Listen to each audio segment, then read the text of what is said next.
Bonjour, Namaskar.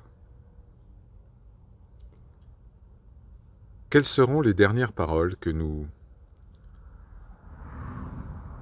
prononcerons avant de quitter ce plan de manifestation? Seront-elles des paroles d'amour? Des paroles de haine? Des paroles de paix? Des paroles de division? Quels seront les derniers mots que ceux qui nous entourent entendront de notre part avant qu'ils cessent de se manifester? Est-ce qu'ils entendront des paroles d'amour, des paroles de paix, ou alors des paroles qui divisent, qui excluent, qui jugent, qui séparent?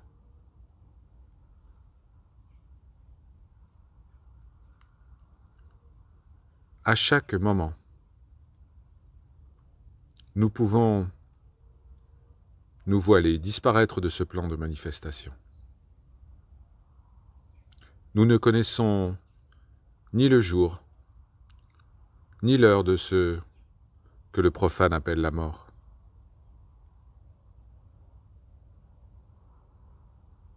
Il convient donc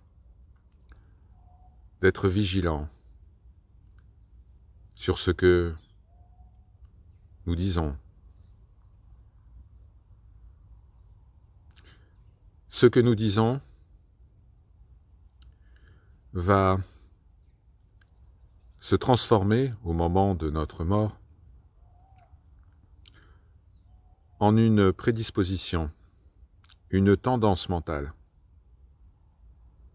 qui marquera nos incarnations suivantes. Bien sûr, si nous nous souvenons du soi, alors toute parole fait place au silence. Mais en attendant,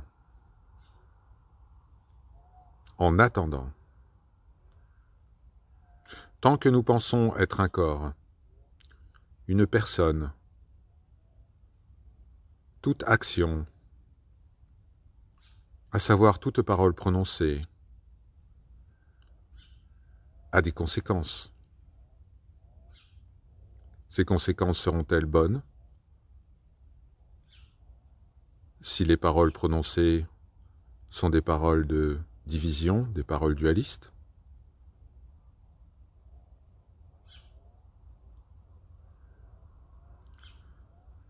Il est souvent demandé à ce corps des conseils sur l'application concrète des principes non duels. Un principe cardinal est ne pas nuire, ne pas faire souffrir. Et une parole mal placée, une parole mal intentionnée, est comme une arme de destruction massive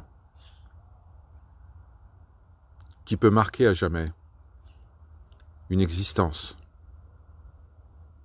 Certains d'entre vous se rappellent peut-être de paroles entendues durant l'enfance. Ces paroles prononcées il y a des dizaines d'années continuent à générer de la souffrance.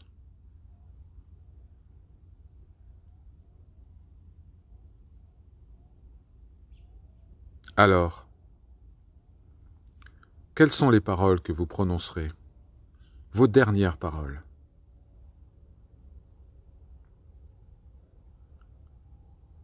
Quelles seront les paroles que vos proches entendront?